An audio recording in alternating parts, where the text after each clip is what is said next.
रात के लगभग 1 बजे का समय था। काले कपड़े पहनी एक औरत, जिसने अपना चेहरा कपड़े से ढका हुआ था, हाथ में एक काले रंग की पोटली लिए चौराहे की तरफ बढ़ रही थी। चौराहे पर पहुंचकर वो रुक गई और उसने उसी पोटली से कुछ सामग्री निकाली। एक नींबू जिस पर अनगिनत पेंस चुभाई गई थी और साथ में एक लाल साड़ी और उसके ऊपर सुहागन का श्रृंगार रखकर उसने वहां पर एक दिया जलाया और उस पोटली को वहीं छोड़कर वो उल्टे रास्ते वहां से बड़ी ही तेजी से निकल गई। अच्छा हुआ मेरी बला टली। अब ये बला किसी के ऊपर भी जाए मुझे कोई मतलब नहीं। वो औरत अपनी बला का उतरा करके चौराहे पर रख गई। वो दिया ठंडी हवा के बीच भी उसी तरह जल रहा था। तभी कुछ देर बाद वहां कुछ शोर सुनाई दिया। 4 दोस्त शायद किसी पार्टी से वापस आ रहे थे। रोड पर स्ट्रीट लाइट की रोशनी पड़ रही थी, मगर बार बार वो लाइट फ्लिकर कर रही थी, जिस वजह से उन्हें रास्ते पर ठीक से कुछ दिखाई नहीं दे रहा था। और तभी चलते चलते उनमें से एक लड़की प्रियांशी का पैर चौराहे पे रखे उस सामान पर पड़ गया और उसी समय स्ट्रीट लाइट ने भी फ्लिकर करना बंद कर दिया। उसकी दोस्त आयुषी का ध्यान उस सामान पर पड़ा। ओ माय गॉड, ये क्या किया तूने? पता है ना चौराहे पर ध्यान से चलना चाहिए। पैर पड़ गया ना तेरा चौराहे के सामान पर। एक काम कर, अभी ही माफी मांग ले और बोल दे कि गलती से तेरा पैर इस पर पड़ गया और जिसके लिए भी क्रिया का सामान रखा है वो तेरे पीछे ना आए। क्या कितना ज्यादा फट्टू है रे तू। अरे कुछ नहीं होता ये सब। ऐसे क्या रास्ते पर पड़े सामान पर पैर रखने से भूत किसी के पीछे आ जाते हैं? हाँ, अरे इसे तू क्या बोल रही है? इसे तो हर चीज से डर लगता है। पता है ना, उस दिन किले में हम लोगों की परछाई से डर गई थी ये। देखो वो बात अलग है, लेकिन तुम्हारा पैर चौराहे पर पड़ा है। इसे मजाक मत समझो और माफी मांग लो, वरना वरना वरना क्या? बेवकूफ कहीं की। खुद तो इतना डरती है, हमारा भी दिमाग खराब कर देती है। नहीं मांग रही मैं माफी, जा। जिस भूत को जो करना है वो कर ले। इसी सामान पर पैर पड़ा था ना मेरा, अब देख मैं क्या करती हूँ। प्रियांशी ने चौराहे पे रखे सामान का मजाक उड़ाते हुए उसे ठोकर मार दी और हंसते हुए आगे बढ़ गई। आयुषी के अलावा कोई भी उस बात की गंभीरता को समझ नहीं रहा था। आयुषी तो भगवान का नाम लेते हुए आगे बढ़ गई, लेकिन प्रियांशी नहीं जानती थी कि उसने अपने सर पर कितनी बड़ी आफत मोल ले ली है। कुछ देर बाद वो अपने घर पहुंच गए। प्रियांशी चेंज करके अपने बिस्तर पर जाकर लेट गई। उसने सोने के लिए अपनी आंखें बंद की ही थी कि तभी उसे कमरे में एक अजीब सी फुसफुसाहट महसूस हुई, जैसे तो कोई बड़ी ही धीमी धीमी आवाज में सिसकते हुए रो रहा हो। उस आवाज से प्रियांशी का ध्यान भटका और उसने अपनी आंखें खोली। उसने इधर उधर देखा, मगर कमरे में उसे कोई भी दिखाई नहीं दिया। ये कैसी आवाज आ रही थी अभी? लगता है मेरे कान बज रहे हैं। थोड़ी देर बाद प्रियांशी फिर से अपनी आंखें बंद करके लेट गई, मगर इस बार भी उसके कानों में वही रोने की सिसकियां सुनाई दी और इस बार वो आवाज पहले से ज्यादा तेज थी।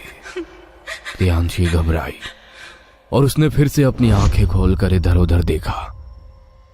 पहले तो उसे कुछ दिखाई नहीं दिया, मगर जैसे ही वो दोबारा लेटी तो पंखे पर उसे लाल रंग की साड़ी पहनी एक औरत बैठी हुई दिखाई दी, जिसका चेहरा बुरी तरह से जला हुआ था और वो उसे बस एक टक घूरे जा रही थी।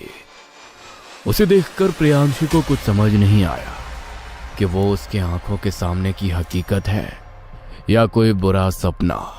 प्रियांशी ने अपनी आंखें झपकाई तो देखा कि इस बार पंखे पर कोई नहीं था, मगर अगली आंख झपकते ही फिर से उसे वो औरत पंखे पर लटकी हुई दिखाई दी और वो सीधी उसके ऊपर झपट पड़ी। प्रियांशी जोर से चिल्लाई और उसकी चीख सुनकर बगल वाले कमरे में सो रहे उसके मम्मी पापा दौड़कर वहां आए। क्या हुआ तुझे? इतनी जोर से क्यों चिल्लाई तू? हाँ, सब ठीक तो है ना बेटा? कोई बुरा सपना देख लिया क्या तूने? प्रियांशी ने अपने मम्मी पापा की बात का कोई जवाब नहीं दिया और चेहरा फेर कर लेट गई। उसके मम्मी पापा ने फिर से उसे आवाज लगाई, मगर जब उसने कोई जवाब नहीं दिया तो वो दोनों अपने कमरे में चले गए। उनके जाने के बाद प्रियांशी बिस्तर से उठी और उसने खुद को ड्रेसिंग टेबल के आईने में देखा और अपनी गर्दन मोड़ते हुए भयानक तरह से मुस्कुराने लगी। उसने अपना ड्रॉअर खोला और आधी रात को अपने चेहरे पर मेकअप करने लगी। उसने अपने पूरे चेहरे को खराब कर लिया और जोर जोर से हंसती हुई बेहोश होकर जमीन पर गिर पड़ी। सुबह जब नाश्ते के टाइम पर वो बाहर नहीं आई तो उसकी मम्मी ने उसके कमरे का दरवाजा खटखटाया, मगर उसने दरवाजा नहीं खोला। उसकी माँ जब दरवाजा खोलकर अंदर आई तो वो उसी हालत में नीचे जमीन पर पड़ी थी। उसे देखकर उसकी माँ बुरी तरह डर गई। ये क्या हो गया प्रियांशी को? सुनिए जी, अंदर आइए। प्रियांशी के पापा जल्दी से अंदर दौड़कर आए और उसे देखकर वो भी घबरा गए। उन्होंने उसके चेहरे पर पानी छिड़का। प्रियांशी को हल्का होश आया तो उन्होंने उसे सहारा देकर बिस्तर पर बैठाया। ये क्या हाल बनाया हुआ है तूने अपना? और तू जमीन पर कैसे गिर गई थी? कल जब तू घर आई उसके बाद से न जाने कैसी कैसी अजीब हरकतें कर रही है। कल कुछ हुआ था क्या तेरे साथ जो तू हमें बता नहीं रही? प्रियांशी बस एकटक अपनी माँ को देखती रही, लेकिन उसने उनकी बात का कोई जवाब नहीं दिया। उसकी माँ ने उसका चेहरा साफ किया और उसके लिए खाना लेकर आई तो खाना देखते ही प्रियांशी खाने पर ऐसे झपट पड़ी जैसे ना जाने कितने दिनों से उसे खाना खाने को ना मिला हो। आधा खाना तो उसने जमीन पर बिखरा दिया। अरे ये किस तरीके से खाना खा रही है तू? कैसी कैसी हरकतें कर रही है? प्रियांशी ने अपनी माँ को घूर कर देखा और अचानक बिस्तर से नीचे कूद पड़ी। उसने जमीन पर रेंग रहे कॉकरोच को हाथ में उठाया और उसे चॉकलेट की तरह खा गई। उसकी इस हरकत को देखकर उसके मम्मी पापा का दिल दहल उठा। उसके पापा ने झटपट उसे उठाया और बिस्तर पर बैठाया और तभी वो बेहोश हो गई। मुझे इसकी हालत ठीक नहीं लग रही अनीता। शायद हमें इसे डॉक्टर के पास लेकर जाना चाहिए। मुझे तो लगता है हमारी बेटी को डॉक्टर की नहीं बल्कि किसी तांत्रिक की जरूरत है। इसकी हालत नहीं देख रहे क्या आप? अरे तुम औरतों को तो इस झाड़ फूंक के अलावा कभी कुछ और सूझता ही नहीं है। चुप करो तुम, मैं डॉक्टर के पास लेकर जा रहा हूँ इसे। मनोहर और अनीता प्रियांशी को अस्पताल लेकर गए। उन्होंने डॉक्टर को जो बताया उससे डॉक्टर को लगा कि शायद प्रियांशी के दिमाग पर किसी बात का गहरा असर पड़ गया है। उन्होंने उसे एडमिट किया। जिस वार्ड में वो एडमिट थी उस रूम में एक और पेशेंट थी जिसकी हालत बहुत ज्यादा खराब थी। डॉक्टर ने उसे बचाने की पूरी कोशिश की, लेकिन उस लड़की ने अपना दम तोड़ दिया। I am so sorry mister Anish, हमने पूरी कोशिश की आपकी बेटी को बचाने की, मगर अस्पताल के रूम में मातम छा गया। प्रियांशी जो अभी तक अपने बिस्तर पर बेहोश पड़ी थी, अचानक उसके अंदर जैसे कोई समा गया हो। वो हाँफती हुई अपने बिस्तर पर उठकर बैठ गई और उसने अपने मुंह से कुछ ऐसा कहा जिसे सुनकर सबके होश उड़ गए। आप इस तरह रोइए मत मम्मी पापा। आप लोगों ने मुझे बचाने की बहुत कोशिश की, लेकिन मेरी जिंदगी इतनी ही लिखी थी, इसीलिए आप परेशान मत होइए। ये सब तो क्या बोल रही है बेटा? मनोहर ने जैसे ही ऐसा कहा, प्रियांशी का शरीर जोर जोर से तड़प गया। उसका पूरा शरीर सफेद पड़ गया और वो वहीं निठाल हो गई। ये क्या हो रहा है मेरी बेटी के साथ डॉक्टर साहब? देखिए, लगता है आपकी बेटी मानसिक रूप से बीमार है, इसलिए जो भी देख रही है उसके दिमाग पर उसका असर हो रहा है। लेकिन मेरी बेटी तो बेहोश थी, तो उसे कैसे पता चल गया कि यहाँ पर क्या हो रहा है? मैं आपको कह रही हूँ, ये डॉक्टर के बस की बात नहीं है। ले चलो इसे। चुप करो तुम। प्रियांशी 2 दिन तक अस्पताल में एडमिट रही। उसकी तबीयत में सुधार आ रहा था, इसलिए डॉक्टर ने उसे डिस्चार्ज कर दिया। रात का समय था, वो अपने कमरे में लेटी हुई थी। तभी उसे लगा कि उसके इर्द गिर्द एक नहीं बल्कि बहुत सारे लोग खुसुर फुसुर कर रहे हैं। उस आवाज से मानो उसके कान फट जाएंगे। उसने अपने कानों को अपने हाथों से भींच लिया, मगर फिर भी वो आवाज उसके कानों में और तेज बढ़ती गई। उसने नजर घुमाकर देखा तो अनगिनत आत्माएं उसकी तरफ बढ़ रही थी, जिनमें से कुछ के चेहरे को पहचानती थी। ये सब क्या हो रहा है मेरे साथ? वृंदा, वृंदा, वृंदा, तुमने तो पिछले हफ्ते ही खुद की जान ले ली थी ना। तुम मर चुकी हो, तुम मुझे कैसे दिखाई दे रही हो? प्रियांशी जहां जहां जाती जा रही थी, वहां वहां से आत्माएं चलकर उसके पीछे आती जा रही थी और एक साथ उन सब ने उसके भीतर प्रवेश करना शुरू कर दिया था। प्रियांशी का शरीर बिल्कुल भारी हो चुका था और वो बड़े ही अजीब आवाज में जोर जोर से कुछ बड़बड़ाने लगी। उसके बड़बड़ाने की आवाज इतनी तेज थी कि उसके मम्मी पापा दौड़कर उसके कमरे में आए और अपनी आंखों के सामने का नजारा देखकर उनके होश उड़ गए।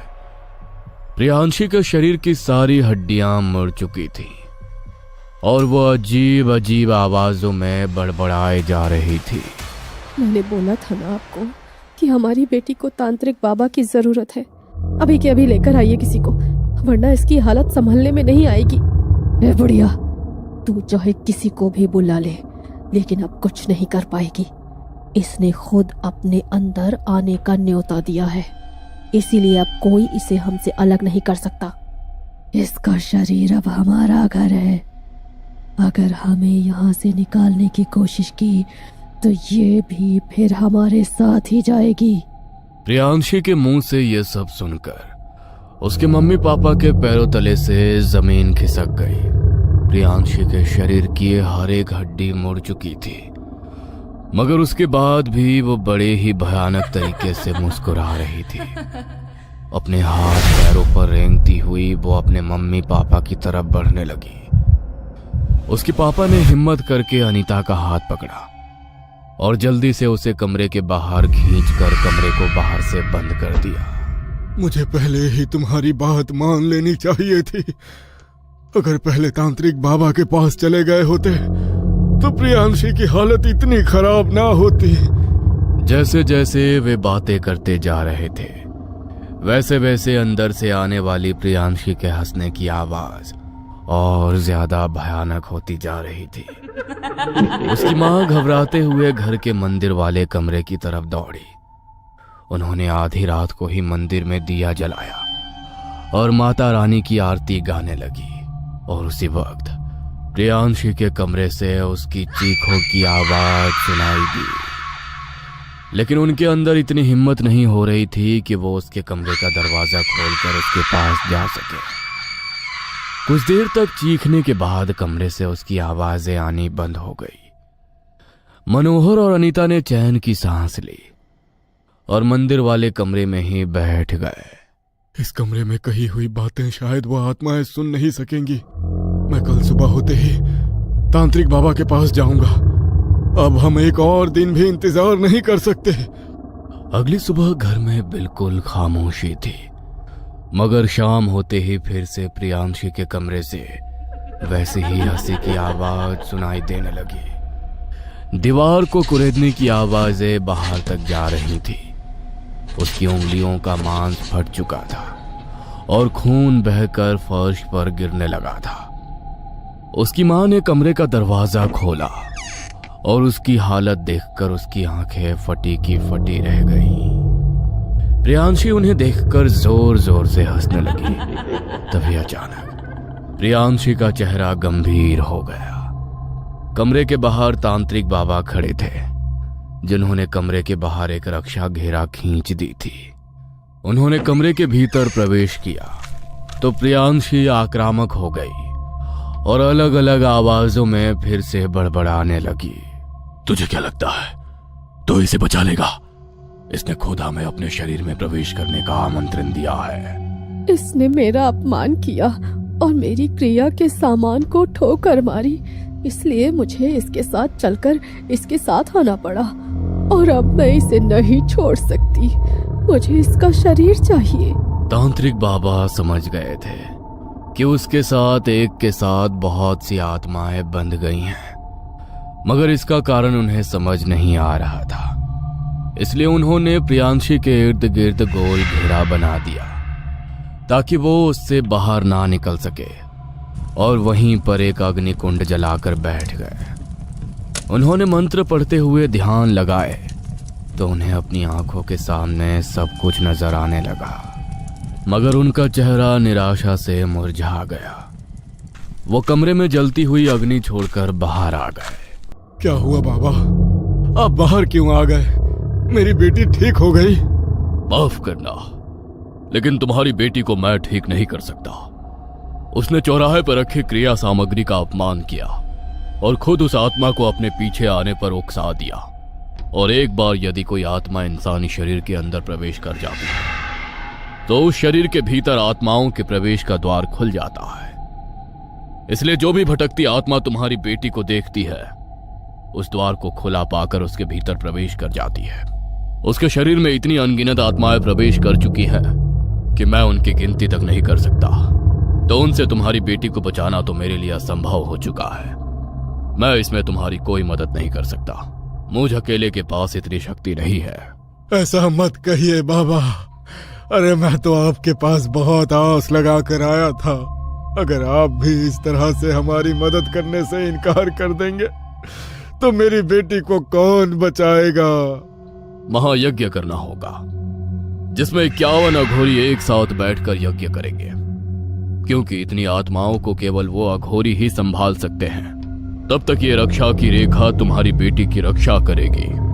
तांत्रिक बाबा वहां से चले गए और रात को ही मनोहर भी घर से निकल गया, क्योंकि अघोरी बाबा रात के समय ही शमशान में अपनी तपस्या करते हैं। और वो रात को शमशान के पास गया जहां अघोरी बाबा अपनी तपस्या कर रहे थे। वो आकर सीधा उनके पैरों में गिर गया और उन्हें सब कुछ सुनाया। चिंता मत करो, हम महायज्ञ करेंगे। कल प्रातः काल ही 51 अघोरी तुम्हारे घर में उपस्थित होंगे और उन आत्माओं से तुम्हारी बेटी की मुक्ति जरूर कराएंगे। ब्रह्म मुहूर्त में अघोरी बाबा अपने साथ बाकी अघोरियों को लेकर उनके घर पहुंचे और घर के बीचों बीच उन्होंने अपना आसन जमाया और यज्ञ करना शुरू किया। यज्ञ में जैसे जैसे मंत्रों की आवाज प्रियांशी के कानों में पड़ती जा रही थी, हर एक आत्माओं की आवाज में उसकी चीख सबको सुनाई दे रही थी। जाओ और बाहर लेकर आओ उसे और अपने हाथ में ये रक्षा सूत्र पहन लो। अघोरी बाबा ने मनोहर और अनीता को रक्षा सूत्र दिया।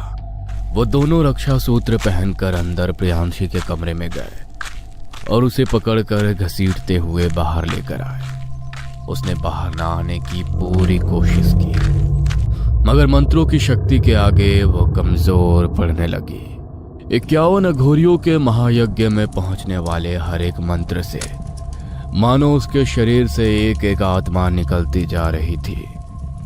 पूरे 5 घंटे तक यज्ञ चलने के बाद प्रियांशी बिल्कुल कमजोर पड़ गई और शरीर से निकलने वाली आखिरी आत्मा के साथ वहीं पर निठाल होकर गिर पड़ी। अघोरी बाबा ने उसकी आत्मा का शुद्धिकरण किया और उसके शरीर में आत्माओं के प्रवेश करने का जो द्वार खुल चुका था उसे भी तंत्र के जरिए बंद कर दिया गया।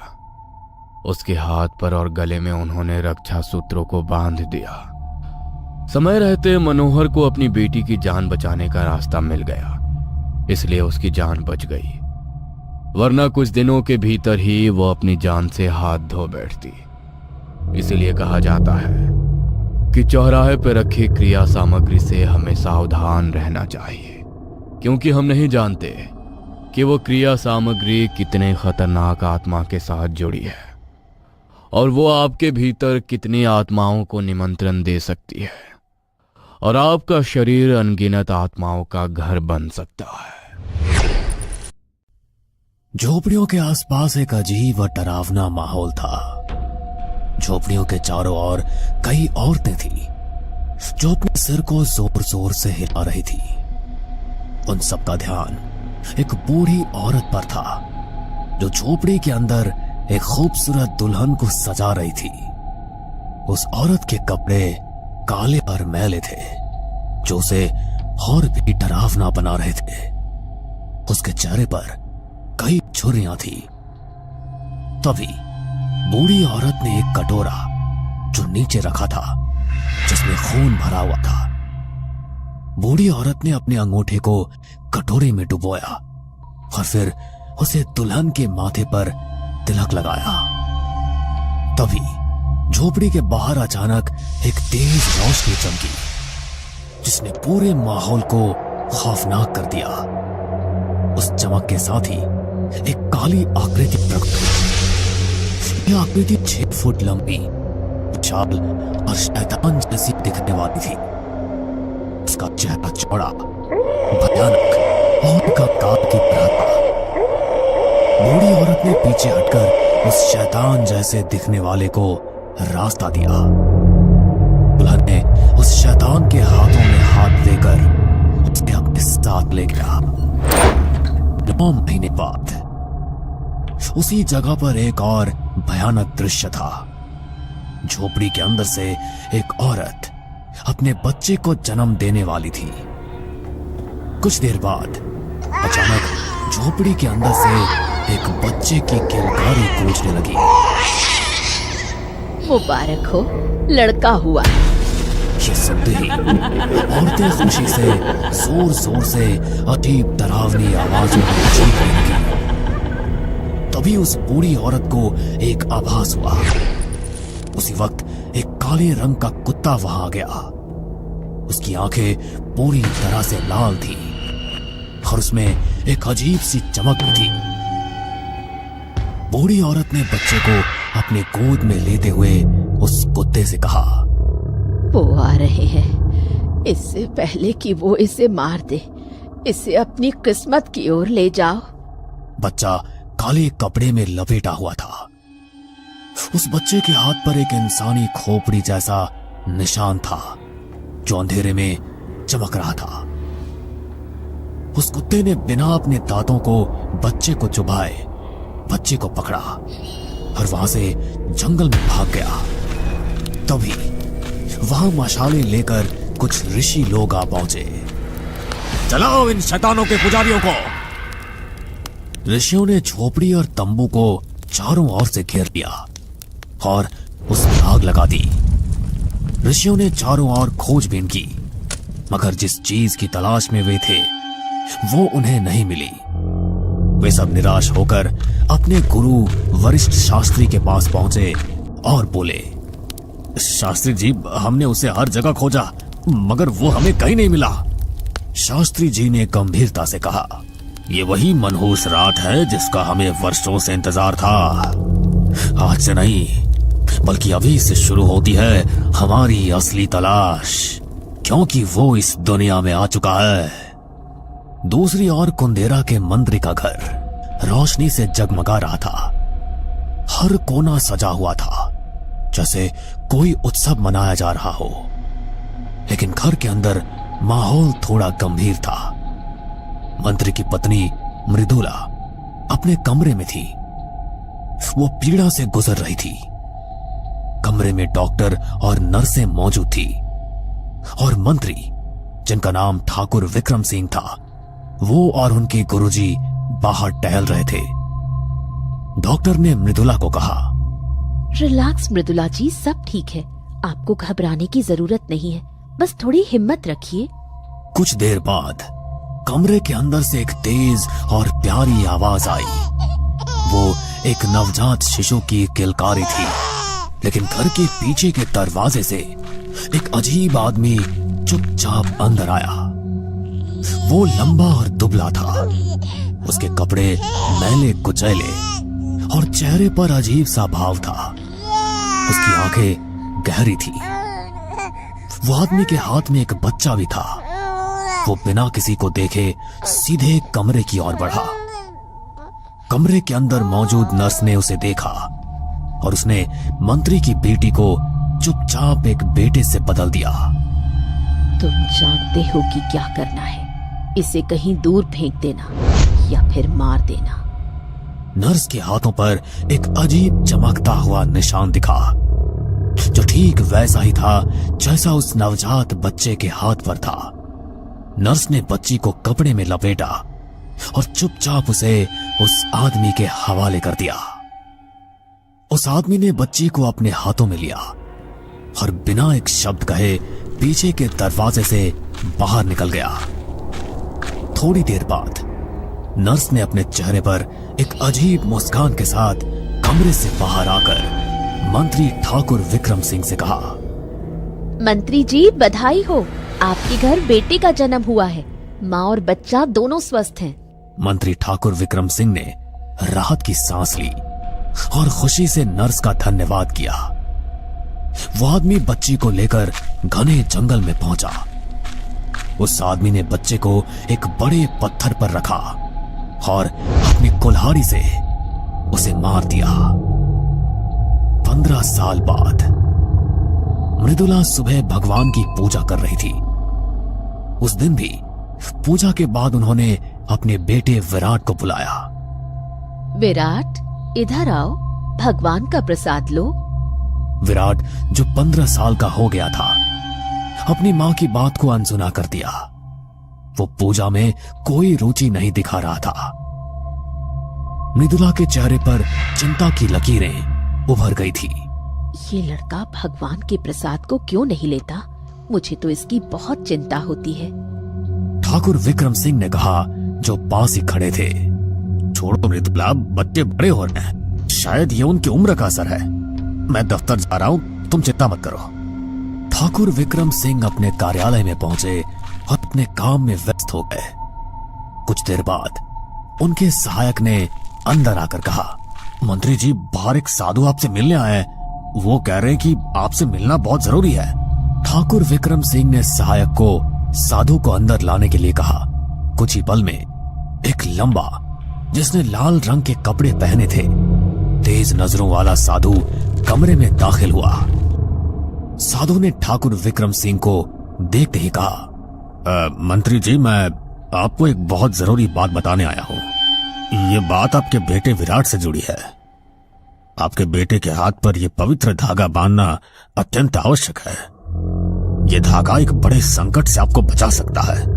कसम है आपको आपकी कुलदेवी की, आपकी एक छोटी सी समझदारी कई वर्षों की षड्यंत्र को रोक सकती है।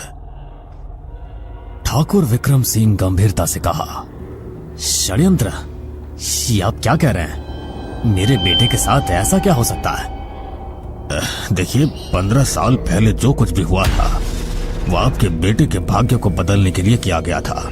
वो षड्यंत्र अब अपने अंजाम तक पहुंच गया है। अगर आपने ये धागा नहीं बांधा तो परिणाम भयानक हो सकते हैं। और धागा ठाकुर विक्रम सिंह को देते हुए वहां से चला गया। उस रात करीब 11 बजे का समय था। घर में सब सो चुके थे। ठाकुर विक्रम सिंह थकान के बावजूद साधु की चेतावनी को नजरअंदाज नहीं कर पा रहे थे। उनका मन बार बार वही बात दोहरा रहा था। ठाकुर विक्रम सिंह ने चुपचाप विराट के कमरे की ओर कदम बढ़ाए। कमरे में हल्का अंधेरा था। विराट गहरी नींद में सो रहा था। क्या सच में मेरे बेटे के साथ कुछ गलत हो सकता है? ठाकुर विक्रम सिंह ने खुद से पूछा। ठाकुर विक्रम सिंह ने धीरे धीरे विराट की कलाई उठाई और उस पर साधु द्वारा दिया गया धागा बांधने लगे। जैसे ही धागा कलाई पर कसकर बांधा, अचानक एक अजीब सी चमक फैल गई। ठाकुर विक्रम सिंह ने देखा कि धागा गर्म होकर जल गया। इससे पहले कि वो कुछ समझ पाते, विराट की नींद टूट गई। वो चौंक कर उठ बैठा। बाबा, आप यहाँ इतनी रात को? विराट ने अपनी कलाई की ओर देखा और उसकी आंखें चौड़ी हो गई। ये कैसे हुआ? मेरी कलाई कैसे जल गई? ठाकुर विक्रम सिंह ने घबराते हुए पूछा। बेटा, क्या तुम्हें दर्द हो रहा है? विराट ने अपनी कलाई को छूते हुए कहा, नहीं बाबा। ठाकुर विक्रम सिंह ने उसे शांत करते हुए कहा, बेटा तुम चिंता मत करो, सब ठीक है, तुम सो जाओ। विराट दोबारा सो गया, लेकिन ठाकुर विक्रम सिंह का मन अशांत था। वो कमरे से बाहर जाने के लिए मुड़ गया, लेकिन जैसे ही उसने विराट के बिस्तर की ओर देखा, उसकी सांसें थम गई। ठाकुर विक्रम सिंह ने देखा कि विराट के बिस्तर के पीछे की दीवार पर एक बड़ी परछाई दिखाई दे रही थी। उसके दोनों हाथ खुले हुए थे, मानो किसी को पकड़ने के लिए तैयार हो। ठाकुर विक्रम सिंह का शरीर ठंडा पड़ गया और उसके पैर कांपने लगे। ये क्या हो सकता है? उसने खुद से पूछा। डर के मारे वो तुरंत कमरे से बाहर भागा और अपनी पत्नी मृदुला को जगाया। मृदुला जल्दी चलो, विराट के कमरे में कुछ है, तो कोई साया है। मृदुला घबराई हुई ठाकुर विक्रम सिंह के साथ विराट के कमरे में गई। उसने कमरे का कोना कोना देखा, लेकिन वहां कुछ भी नहीं था। विराट गहरी नींद में सो रहा था और कमरे में शांति थी।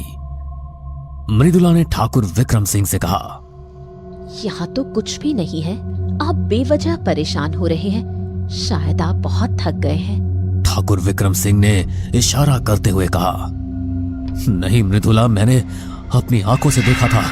विराट के बिस्तर के पीछे की दीवार पर एक साया था, उसके दोनों हाथ फैले हुए थे। मृदुला ने दीवार की ओर देखा और फिर कहा, विक्रम जी, वहाँ कुछ भी नहीं है, ये आपकी थकान का असर हो सकता है, आप बहुत काम कर रहे हैं, चलिए अब आराम कीजिए। मृदुला ने ठाकुर विक्रम सिंह को समझाकर कमरे से बाहर ले जाने की कोशिश की, लेकिन ठाकुर विक्रम सिंह का मन शांत नहीं हो रहा था। वो बार बार दीवार की ओर देख रहा था। क्या मैंने सच में जो कुछ देखा था वो बस मेरी आंखों का धोखा था?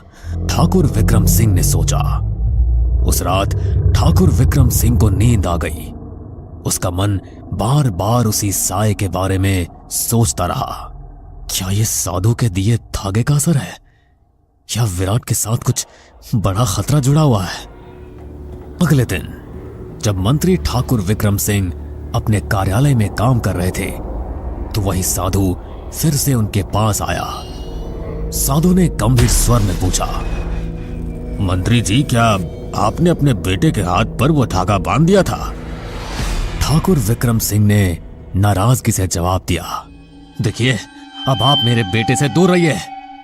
साधु ने शांति से कहा, देखिए मंत्री जी, मैं आपके बेटे का भला चाहता हूं।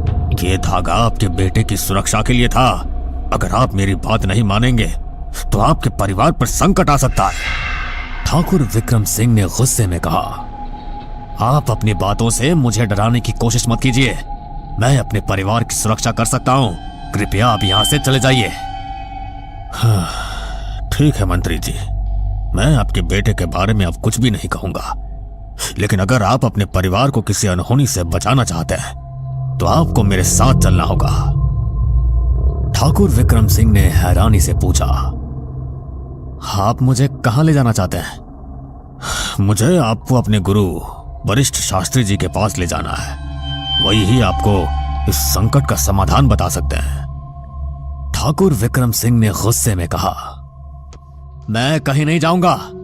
आप लोग केवल डराने और भ्रमित करने के लिए ऐसी बातें करते हैं। मेरे बेटे और मेरे परिवार को आपके उपायों की कोई जरूरत नहीं है। साधु ने गंभीरता से कहा, मंत्री जी, ये आपका निर्णय है, लेकिन याद रखिए, यदि आप मेरी बात नहीं मानेंगे तो जो होगा उसकी जिम्मेदारी आपकी होगी। मैं सिर्फ आपको सावधान करने आया था। ठाकुर विक्रम सिंह ने कहा, ठीक है, मैं आपके साथ चलता हूं। साधु और मंत्री ठाकुर विक्रम सिंह वरिष्ठ शास्त्री जी के मंदिर पहुंचे। शास्त्री जी ने ठाकुर विक्रम सिंह को देखकर कहा, आ गए आप मंत्री जी, अब समय आ गया है कि आप सच्चाई जाने। ठाकुर विक्रम सिंह ने चिंतित स्वर में पूछा, कहिए, आप मुझसे क्या कहना चाहते हैं? वरिष्ठ शास्त्री जी ने गंभीरता से कहा, जो मैं बताने वाला हूं उसे सुनने की हिम्मत रखनी होगी। यदि आप तैयार हैं तो मेरे साथ चलिए। वरिष्ठ शास्त्री जी ठाकुर विक्रम सिंह को मंदिर के अंदर एक गुफा की ओर ले गए। गुफा का वातावरण रहस्यमय था। दीवारों पर प्राचीन चित्र बने हुए थे। गुफा के बीच में एक बड़ी पुस्तक रखी हुई थी। शास्त्री जी ने पुस्तक की ओर इशारा करते हुए कहा, यह हमारे पूर्वजों की आखिरी निशानी है। इसमें भविष्य में आने वाले हर संकट का वर्णन विस्तार से किया गया है। ठाकुर विक्रम सिंह ने हैरानी से पूछा, ये कैसी पुस्तक है और इसका मेरे बेटे से क्या संबंध है? आपके बेटे से इसका गहरा संबंध है। पहले मैं आपको एक और चीज दिखाना चाहता हूं। शास्त्री जी गुफा की एक दीवार की ओर बढ़े। उन्होंने जल्दी मशाल को दीवार के पास ले जाकर कहा, यह दीवार हमारे पूर्वजों ने बनाई थी। इस पर उन्होंने उस शैतान का चित्र बनाया था जो आने वाले समय में संसार को संकट में डाल सकता है। अब आप इसे देखिए। जैसे ही दीवार पर बनी आकृति स्पष्ट हुई, ठाकुर विक्रम सिंह की सांसें थम गई। दीवार पर निकाली गई तस्वीर किसी और की नहीं बल्कि उनके बेटे विराट की थी। ठाकुर विक्रम सिंह ने कांपते हुए कहा, ये कैसे हो सकता है? ये तो मेरे बेटे की तस्वीर है। तुम्हारा बेटा विराट कोई साधारण बच्चा नहीं है, वो शैतान की संतान है। क्या बकवास कर रहे हैं आप? मेरा बेटा मासूम है। ये सब झूठ है। मेरे बेटे के बारे में ऐसी बातें मत कीजिए आप। सच से भागने से सच बदलता नहीं है। क्या तुमने कभी सोचा है कि उस रात क्या हुआ था जब तुम्हारा बच्चा पैदा हुआ था? हाँ, मुझे याद है। डॉक्टर ने कहा था कि मेरी पत्नी ने एक बेटे को जन्म दिया है। क्या तुमने अपनी आंखों से देखा था कि तुम्हें बेटा ही हुआ था? सच तो यह है कि उस रात तुम्हारी पत्नी ने एक बेटी को जन्म दिया था, लेकिन किसी ने उस बेटी को तुमसे छीनकर एक बेटे से बदल दिया, और वो बेटा विराट शैतान की संतान है। ये सब झूठ है। ये सब झूठ है। डॉक्टर ने खुद कहा था कि बेटा हुआ है। तुमने बस डॉक्टर की बात पर यकीन कर लिया, लेकिन खुद देखा नहीं। अगर मेरी बात पर विश्वास नहीं है तो फिर जाओ और उस डॉक्टर से पूछो जिसने तुम्हारी पत्नी की डिलीवरी करवाई थी। मंदिर की गुफा से बाहर आते हुए ठाकुर विक्रम सिंह गुस्से में अपनी गाड़ी की ओर बढ़ते हैं। उनके साथ सुरक्षा गार्ड भी थे। गाड़ी डॉक्टर मृणाल के घर ले चलो, तुरंत। गाड़ी तेज रफ्तार से डॉक्टर के घर की ओर बढ़ती है। गुरविक्रम सिंह डॉक्टर मृणाल के घर पहुंचे। घर की हालत खौफनाक थी। चारों तरफ सन्नाटा था। डॉक्टर मृणाल, दरवाजा खोलिए। दरवाजा धीरे धीरे अपने आप खुल गया था। अंदर से ठंडी हवा का झोंका आ रहा था। डॉक्टर मृणाल, आप यहां हैं? जवाब दीजिए। लेकिन कोई जवाब नहीं आता। ठाकुर विक्रम सिंह पूरे घर में इधर उधर देखते हैं, लेकिन कोई नजर नहीं आ रहा था। ठाकुर विक्रम सिंह ने कहा, लगता है घर में कोई नहीं है। ठाकुर विक्रम सिंह वापस जाने के लिए निकल ही रहे थे, लेकिन जैसे ही ठाकुर विक्रम सिंह पीछे मुड़े, डॉक्टर मृणाल उनके सामने खड़ी थी। उनके बाल सफेद हो चुके थे और उन्होंने काले कपड़े पहने थे। डॉक्टर मृणाल, ये आप हैं? आपका ये हाल कैसे हुआ? आ गए तुम? मैं यहाँ अपने बेटे के बारे में कुछ जानने आया हूँ। बताओ, उस रात मेरी पत्नी ने किसको जन्म दिया था, बेटा या बेटी? तुम्हारा बेटा। क्या तुम सच में ये मानते हो कि वो तुम्हारा बेटा है, या शायद तुम्हें ये जानना है कि उसकी माँ कौन है, या फिर उससे भी बड़ा सवाल कि उसका बाप कौन है? तुम्हारे सारे सवालों के जवाब तुम्हें चाहिए तो हर अमावस की रात 2 बजे अपने बेटे का मुंह देखो। तुम्हारा बेटा एक। जैसे ही मृणाल आगे कुछ बोलती, एक जंगली कुत्ते ने डॉक्टर मृणाल पर हमला कर दिया। वो जोर जोर से गुर्रा रहा था। कुत्ता डॉक्टर मृणाल पर झपटा और उन्हें जमीन पर गिरा दिया। वो उनकी गर्दन पर काटने लगा था। मृणाल की चीखें पूरे घर में गूंज उठी। ठाकुर विक्रम सिंह तुरंत अपने गार्ड्स को आवाज देते हुए, गार्ड्स जल्दी अंदर आओ, यहाँ कोई जंगली जानवर है, जल्दी करो। गार्ड्स बाहर से दौड़ते हुए आते गए, लेकिन जब तक वे अंदर पहुंचते हैं तब तक बहुत देर हो चुकी थी। गार्ड्स जैसे ही कमरे में दाखिल होते हैं, कुत्ता डॉक्टर मृणाल को बुरी तरह नोच चुका था। उनकी गर्दन और शरीर खून से लथपथ थी। उनकी सांसें थम चुकी थी। साहब ये क्या हुआ? ये कौन सा जानवर था? किसी जंगली कुत्ते ने इन पर हमला कर दिया। ठाकुर विक्रम सिंह और गार्ड्स चारों तरफ देखते हैं, लेकिन कुत्ता कहीं दिखाई नहीं देता। रात का समय था। हवेली में सन्नाटा पसरा हुआ था। ठाकुर विक्रम सिंह डॉक्टर मृणाल की बातों से परेशान और डर से कांपते हुए अपने बेटे विराट के कमरे की ओर जा रहे थे। घड़ी में रात के 1:58 हो रहे थे। ठाकुर विक्रम सिंह के मन में डॉक्टर मृणाल की चेतावनी गूंज रही थी। अमावस की रात 2 बजे अपने बेटे का चेहरा देखना। ठाकुर विक्रम सिंह ने धीरे धीरे कमरे का दरवाजा खोला। अंदर अंधेरा था। सिर्फ चांद की हल्की रोशनी खिड़की से अंदर आ रही थी। विराट बिस्तर पर गहरी नींद में सो रहा था। ठाकुर विक्रम सिंह ने घड़ी की तरफ देखा। घड़ी में 1:59 हो चुके थे। ठाकुर विक्रम सिंह ने ठंडी सांस ली और अपने बेटे के पास जाकर खड़े हो गए। 2 बजने में अब सिर्फ कुछ सेकंड ही बचे थे।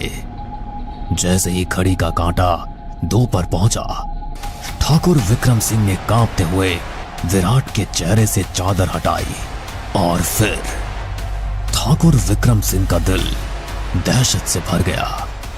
विराट का चेहरा इंसानी नहीं रहा। उसका चेहरा पूरे बालों से ढका हुआ था और उसकी आंखें चमक रही थी जैसे किसी जंगली जानवर की हो। उसके दांत बड़े और नुकीले हो गए थे, मानो वो किसी भयानक भेड़िए में बदल गया हो। विराट ने अचानक अपनी लाल चमचमाती आंखें खोली और सीधे ठाकुर विक्रम सिंह की तरफ देखा। कौन हो तुम? मेरे बाप का बेटा हूं। ठाकुर विक्रम सिंह ने पीछे हटने की कोशिश की, लेकिन उनके पैर कांप रहे थे। इससे पहले कि वो कुछ समझ पाते, विराट बिस्तर से कूदकर उनकी तरफ झपटा। नहीं, दूर रहो मुझसे। लेकिन विराट ने एक ही झटके में ठाकुर विक्रम सिंह का सिर अपने नुकीले दांतों से पकड़ लिया और उनका सिर उनके शरीर से अलग कर दिया। खून चारों तरफ फैल गया और विराट ने सारा खून अपने जुबान से एक ही बार में चाट लिया। इसके बाद विराट ने ठाकुर विक्रम सिंह के सिर को जोर से छत की ओर उछाला और फिर हवेली की छत से नीचे फेंक दिया। ठाकुर विक्रम सिंह का सिर और शरीर नीचे जमीन पर गिरकर बुरी तरह चूर चूर हो गया। अचानक एक जोरदार धड़ाम की आवाज सुनाई दी। नीचे के कमरे में सो रही मृदुला और घर के नौकरों ने ये आवाज सुनी। सबके दिल में बेचैनी और डर ने घर कर लिया। वो तेजी से विराट को अपने कमरे से लेकर सीढ़ियों की ओर दौड़ी। नौकर भी उनके पीछे पीछे भागे। हवेली के मुख्य हॉल में पहुंचते ही उनकी नजर फर्श पर पड़ी। वहां ठाकुर विक्रम सिंह का शरीर खून से लथपथ पड़ा था। उनका सिर अलग था और शरीर से खून की धार बह रही थी। मृदुला ने जब यह दृश्य देखा तो उनके पैरों तले जमीन खिसक गई। वो जोर जोर से चीखने लगी।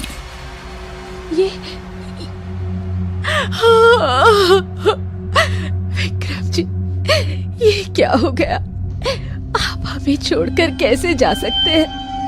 घर के नौकर भी ये दृश्य देखकर हक्का बक्का रह गए। उनमें से एक ने धीरे से कहा, पता नहीं क्या हुआ होगा कि मालिक की ऐसी बेरे मौत हो गई होगी। मृदुला फर्श पर गिर पड़ी और ठाकुर विक्रम सिंह के खून से सने शरीर को पकड़कर रोने लगी। आप हमें ऐसे छोड़कर नहीं जा सकते ठाकुर विक्रम सिंह जी। हमारा क्या होगा, विराट का क्या होगा? अगले दिन पूरे रीति रिवाजों के साथ ठाकुर विक्रम सिंह का अंतिम संस्कार किया गया। गांव के लोग और पार्टी के कार्यकर्ता भारी संख्या में मौजूद थे। सभी के चेहरों पर शोक और आंखों में आंसू थे। मृदुला ने अपने बेटे विराट को लेकर एक बड़ा फैसला किया। उन्होंने सोचा, विराट को इस माहौल से दूर ले जाना ही बेहतर होगा, ताकि वो पढ़ाई पूरी कर सके और अपने पिता के सपनों को साकार कर सके। इसीलिए उन्होंने विराट को विदेश भेजने का निर्णय लिया। 10 साल बीत गए। विराट अब एक युवा, शिक्षित और प्रभावशाली व्यक्तित्व बन चुका था। विराट की वापसी की खबर सुनकर गांव और पार्टी के लोग उत्साहित थे। ठाकुर विक्रम सिंह के समर्थक और पार्टी के नेता अब विराट को अगला मंत्री बनाने की तैयारी कर रहे थे। हवेली के बाहर बड़ी भीड़ जमा थी। हर कोई नारे लगा रहा था, विराट बाबू की जय, विराट बाबू की जय। हमारा नेता कैसा हो, विराट बाबू जैसा हो, विराट बाबू जैसा हो, विराट बाबू जैसा हो। लोग ढोल नगाड़े बजा रहे थे। चारों तरफ खुशी और उत्साह का माहौल था। झंडे और बैनर लहरा रहे थे जिन पर लिखा था, विराट बाबू हमारे भविष्य के नेता। हवेली के मुख्य द्वार पर मृदुला खड़ी थी, सफेद साड़ी में सजी, आंखों में आंसू और चेहरे पर एक हल्की सी मुस्कान। उन्होंने अपने बेटे का स्वागत करने के लिए पूरा इंतजाम किया था। आज मेरा बेटा लौट रहा है, अब वही अपने पिता के सपनों को पूरा करेगा। गाड़ी रुकते ही विराट नीचे उतरा। मृदुला ने अपने बेटे के स्वागत के लिए आरती की थाली सजाई थी। जैसे ही विराट उनकी तरफ बढ़ा, मृदुला ने मुस्कुराते हुए आरती शुरू की और फूलों की माला लेकर उसके गले में डालने की कोशिश की। लेकिन तभी कुछ ऐसा हुआ जिसकी किसी ने कल्पना तक नहीं की थी। मृदुला ने जैसे ही उसके माथे पर तिलक लगाने के लिए हाथ बढ़ाया, विराट ने अचानक उनका हाथ पकड़कर नीचे हटा दिया। यह सब करने की जरूरत नहीं है, विराट ने ठंडी और सख्त आवाज में कहा। मृदुला चौंक गई। उनके हाथ कांपने लगे और आंखों में आंसू भर आए। उन्होंने सोचा था कि 10 साल बाद मेरा बेटा मेरे सीने से लग जाएगा। लेकिन विराट का ये व्यवहार उनके दिल को चीर गया। उस रात मृदुला सो नहीं सकी। उनका मन बेचैन था और आंखों से आंसू रुकने का नाम ही नहीं ले रहे थे। उन्होंने सोचा, विराट इतना बदल कैसे गया? क्या मैंने अपने बेटे को ठीक से नहीं पाला, या फिर वो मुझसे दूर होकर इतना कठोर हो गया है? सुबह होते ही मृदुला ने सफेद साड़ी पहनी, माथे पर हल्का तिलक लगाया और भगवान की मूर्ति के सामने हाथ जोड़कर प्रार्थना की। फिर वो मंदिर के पुजारी पंडित जी से मिलने चली गई। मंदिर में शांति थी। घंटियों की मधुर ध्वनि और अगरबत्ती की खुशबू वातावरण को पवित्र बना रही थी। मृदुला ने पंडित जी को प्रणाम किया और आंखों में आंसू लिए कहा, पंडित जी, मैं बहुत परेशान हूँ। मेरे बेटे विराट का व्यवहार अब मुझसे सहन नहीं हो रहा। वो भगवान के हर चिन्ह से दूर रहता है। मैंने उसे तिलक लगाना चाहा, लेकिन उसने मेरा हाथ हटा दिया। क्या मेरा बेटा बदल गया है? पंडित जी ने गंभीर स्वर में कहा, ठाकुराइन जी, आपने जो भी बताया वो सच में चिंताजनक है। विराट भगवान की पूजा पाठ और धार्मिक कामों से दूर रहता था। ये एक संकेत है कि कुछ गड़बड़ है। पंडित जी ने गंभीरता से मृदुला की बात सुनी और फिर गहरी सोच में पड़ गए। कुछ देर बाद उन्होंने एक छोटी सी डिब्बी निकाली। उसमें एक सुंदर अंगूठी रखी हुई थी। अंगूठी में 5 अलग अलग रंगों के हीरे जड़े हुए थे जो चमक रहे थे। पंडित जी ने मृदुला को वो अंगूठी देते हुए कहा, ठाकुराइन जी, ये अंगूठी मैंने 5 विशेष मंत्रों से अभिमंत्रित की है। ये बहुत शक्तिशाली है। इसमें जड़े हुए 5 हीरे अलग अलग शक्तियों का प्रतीक है। आप इसे विराट को पहना दीजिए। अगर ईश्वर ने चाहा तो ये अंगूठी उसकी सारी समस्याओं को दूर कर देगी। मृदुला ने अंगूठी को हाथ में लेते हुए पूछा, पंडित जी, क्या ये सच में मेरे बेटे को सही रास्ते पर ला पाएगी? पंडित जी ने शांत स्वर में कहा, ठाकुराइन जी, ये अंगूठी भगवान का आशीर्वाद है। इसे पहनाने से उसके अंदर की नकारात्मक शक्तियां कमजोर हो जाएंगी। लेकिन ध्यान रखें, इसे पहनाते समय आप उसे ये ना बताएं कि ये अंगूठी किस लिए है। बस इसे किसी बहाने से पहना दीजिए। मृदुला ने पंडित जी का धन्यवाद किया और अंगूठी को अपने पास संभाल कर रख ली। उनके मन में एक उम्मीद जागी, क्या मृदुला विराट को वो अंगूठी पहना पाएगी? विराट भगवान के प्रसाद से दूर क्यों रहता है? क्या विराट के अंदर सच में कोई शैतान है या ये सब किसी की साजिश है? जानने के लिए देखना ना भूलें इस कहानी का अगला भाग। दोस्तों,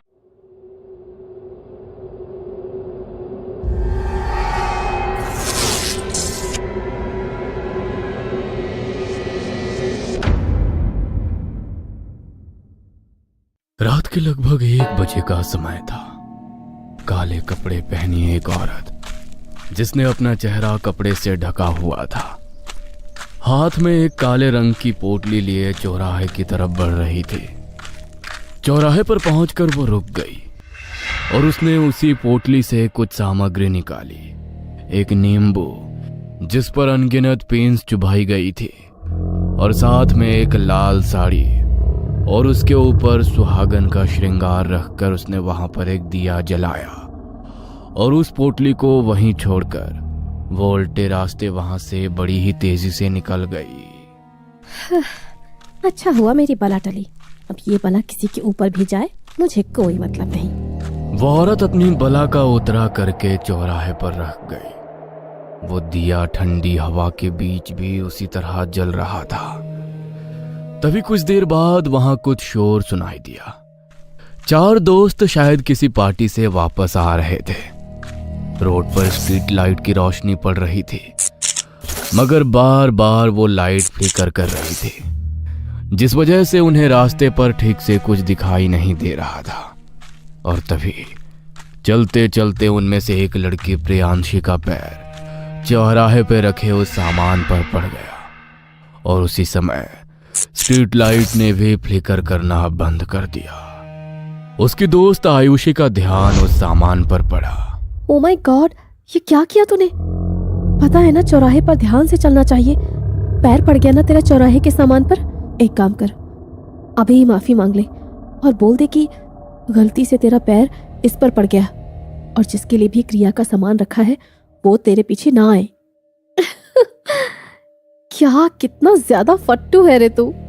अरे कुछ नहीं होता ये सब। ऐसे क्या रास्ते पर पड़े सामान पर पैर रखने से भूत किसी के पीछे आ जाते हैं? हाँ, अरे इसे तू क्या बोल रही है? इसे तो हर चीज से डर लगता है। पता है ना, उस दिन किले में हम लोगों की परछाई से डर गई थी ये। देखो वो बात अलग है, लेकिन तुम्हारा पैर चौराहे पर पड़ा है। इसे मजाक मत समझो और माफी मांग लो, वरना वरना वरना क्या? बेवकूफ कहीं की। खुद तो इतना डरती है, हमारा भी दिमाग खराब कर देती है। नहीं मांग रही मैं माफी, जा। जिस भूत को जो करना है वो कर ले। इसी सामान पर पैर पड़ा था ना मेरा, अब देख मैं क्या करती हूँ। प्रियांशी ने चौराहे पे रखे सामान का मजाक उड़ाते हुए उसे ठोकर मार दी और हंसते हुए आगे बढ़ गई। आयुषी के अलावा कोई भी उस बात की गंभीरता को समझ नहीं रहा था। आयुषी तो भगवान का नाम लेते हुए आगे बढ़ गई, लेकिन प्रियांशी नहीं जानती थी कि उसने अपने सर पर कितनी बड़ी आफत मोल ले ली है। कुछ देर बाद वो अपने घर पहुंच गए। प्रियांशी चेंज करके अपने बिस्तर पर जाकर लेट गई। उसने सोने के लिए अपनी आंखें बंद की ही थी कि तभी उसे कमरे में एक अजीब सी फुसफुसाहट महसूस हुई, जैसे तो कोई बड़ी ही धीमी धीमी आवाज में सिसकते हुए रो रहा हो। उस आवाज से प्रियांशी का ध्यान भटका और उसने अपनी आंखें खोली। उसने इधर उधर देखा, मगर कमरे में उसे कोई भी दिखाई नहीं दिया। ये कैसी आवाज आ रही थी अभी? लगता है मेरे कान बज रहे हैं। थोड़ी देर बाद प्रियांशी फिर से अपनी आंखें बंद करके लेट गई, मगर इस बार भी उसके कानों में वही रोने की सिसकियां सुनाई दी, और इस बार वो आवाज पहले से ज्यादा तेज थी। प्रियांशी घबराई और उसने फिर से अपनी आंखें खोलकर इधर उधर देखा। पहले तो उसे कुछ दिखाई नहीं दिया, मगर जैसे ही वो दोबारा लेटी तो पंखे पर उसे लाल रंग की साड़ी पहनी एक औरत बैठी हुई दिखाई दी, जिसका चेहरा बुरी तरह से जला हुआ था और वो उसे बस एकटक घूरे जा रही थी। उसे देखकर प्रियांशी को कुछ समझ नहीं आया कि वो उसके आंखों के सामने की हकीकत है या कोई बुरा सपना। प्रियांशी ने अपनी आंखें झपकाई तो देखा कि इस बार पंखे पर कोई नहीं था, मगर अगली आंख झपकते ही फिर से उसे वो औरत पंखे पर लटकी हुई दिखाई दी और वो सीधी उसके ऊपर झपट पड़ी। प्रियांशी जोर से चिल्लाई और उसकी चीख सुनकर बगल वाले कमरे में सो रहे उसके मम्मी पापा दौड़कर वहां आए। क्या हुआ तुझे? इतनी जोर से क्यों चिल्लाई तू? हाँ, सब ठीक तो है ना बेटा? कोई बुरा सपना देख लिया क्या तूने?